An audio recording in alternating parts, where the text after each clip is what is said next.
Haleluya, selamat pagi saudara-saudara yang dikasihi oleh Tuhan Yesus Kristus. Mari kita kembali merenungkan firman Tuhan pagi hari ini. Saudara-saudara, saya ingin kita merenungkan tentang keseimbangan antara Roh Kudus dan firman. Perlunya keseimbangan antara Roh Kudus dan firman di dalam kehidupan orang percaya, kehidupan kita sebagai gereja Tuhan. Satu nubuatan di dalam kitab Nabi Yesaya pasal yang kedua ayat 1, firman Tuhan berkata demikian. Firman yang dinyatakan kepada Yesaya bin Amos tentang Yehuda dan Yerusalem akan terjadi pada hari-hari yang terakhir. Gunung tempat rumah Tuhan akan berdiri tegak di hulu gunung-gunung dan menjulang tinggi di atas bukit-bukit. Segala bangsa akan berduyun-duyun ke sana, dan banyak suku bangsa akan pergi serta berkata, "Mari kita naik ke gunung Tuhan, ke rumah Allah Yakub, supaya Ia mengajar kita tentang jalan-jalannya, dan supaya kita berjalan menempuhnya. Sebab dari Sion akan keluar pengajaran dan firman Tuhan dari Yerusalem." Saudara-saudara, ini sebuah nubuatan tentang gereja Tuhan yang akan disebutkan melebihi segala gunung, mengatasi segala gunung. Saudara-saudara, gunung seringkali melambangkan tentang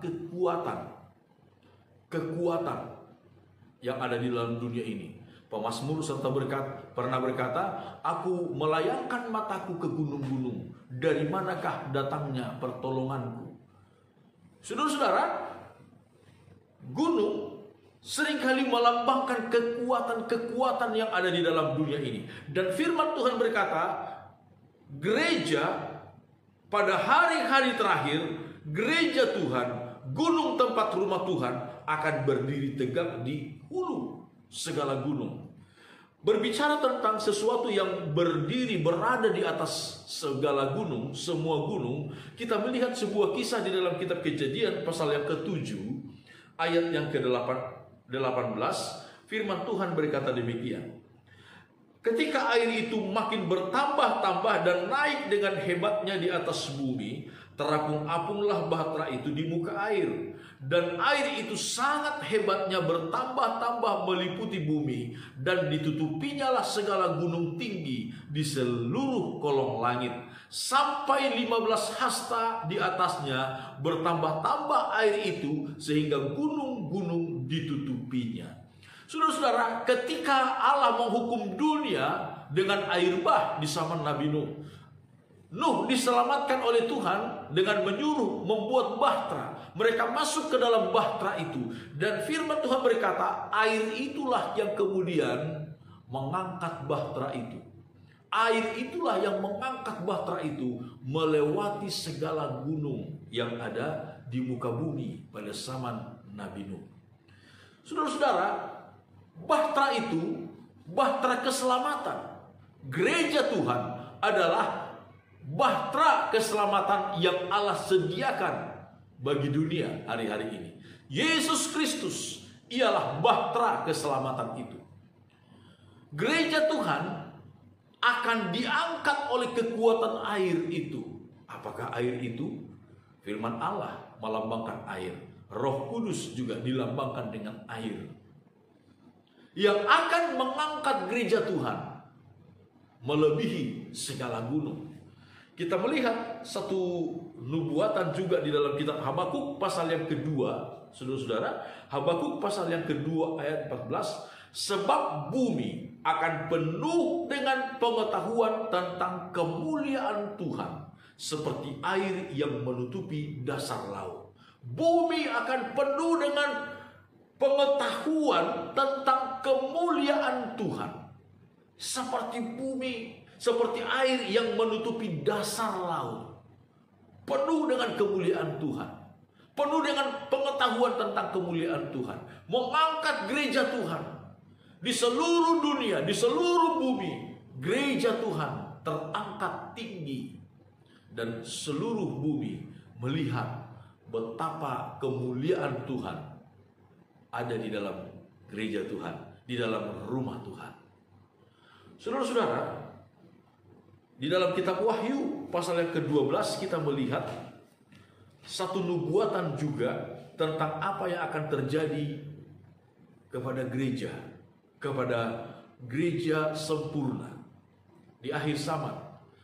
Ketika si antikristus itu berkuasa atas dunia ini, ketika setan, iblis itu yang digambarkan seperti ular naga, ular tua itu dilemparkan dari sorga, dilemparkan ke atas bumi.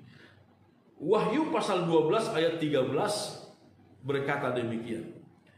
Dan ketika naga itu sadar bahwa ia telah dilemparkan di atas bumi, ia memburu perempuan yang melahirkan anak laki-laki itu. Sekali lagi, siapakah naga itu? Pada ayat 9 kita bisa temukan, dan naga besar itu si ular tua yang disebut iblis atau setan dilemparkan ke bumi bersama-sama dengan malaikat-malaikatnya. Jadi naga di sini adalah setan, iblis. Ayat 14, ketika naga itu, setan itu memburu perempuan, yaitu gereja sempurna. Kepada perempuan itu diberikan kedua sayap dari burung nasar yang besar, supaya ia terbang ke tempatnya di padang gurun, di mana ia dipelihara jauh dari tempat ular itu selama 1 masa dan 2 masa dan setengah masa. Saudara-saudara, kepada gereja Tuhan dikaruniakan 2 sayap burung nasar yang besar, bukan 1 sayap. Kalau hanya 1 sayap yang dikaruniakan, saudara-saudara, tidak mungkin seekor burung bisa terbang, saudara-saudara. Tetapi dikaruniakan 2 sayap, sayap kanan dan sayap kiri, saudara-saudara.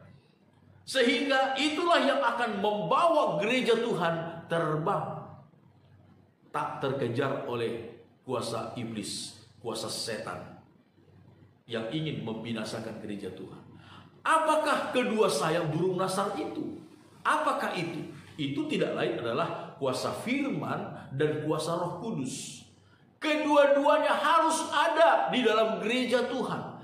Kalau hanya salah satu saja yang ada, yang penuh, yang kuat di dalam gereja Tuhan tidak akan bisa terbang, lari dari kejaran setan, saudara. Tetapi kalau keduanya, yaitu firman dan Roh Kudus, memenuhi gereja Tuhan, maka kuasa firman dan Roh Kudus itulah yang akan membawa kita terbang, tak terkejar oleh kuasa iblis.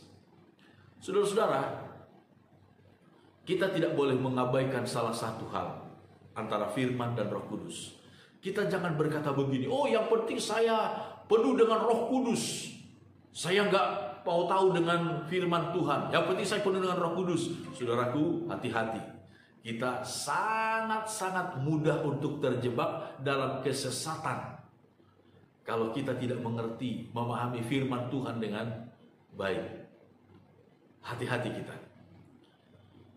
Tetapi kita juga tidak boleh berkata begini, oh yang penting saya mengetahui firman Allah, saya tidak perlu, saya tidak mau tahu dengan kepenuhan Roh Kudus. Yang penting saya baca firman Tuhan, saya hafal firman Tuhan. Oh saudaraku, kita akan mudah sekali jatuh ke dalam dosa kesombongan. Dosa seperti orang Farisi yang tahu firman, tahu banyak tentang firman, tapi sama sekali tidak melakukannya. Dua-duanya harus ada penuh di dalam diri kita, baik firman Allah maupun kuasa Roh Kudus. Kita harus berdoa kepada Tuhan biar kiranya kuasa firman dan juga kuasa Roh Kudus memenuhi kehidupan kita sebagai orang percaya. Itulah yang akan mengangkat gereja ke dalam kemuliaan Tuhan, sehingga bumi akan penuh dengan pengetahuan tentang kemuliaan Tuhan. Itulah yang akan kelak membawa kita tersingkir jauh dari mata si ular tua, yaitu setan, iblis. Biarlah kita berdoa dengan sungguh-sungguh kepada Tuhan, supaya firman dan Roh Kudusnya penuh di dalam hidup kita. Amin. Tuhan memberkati kita semua.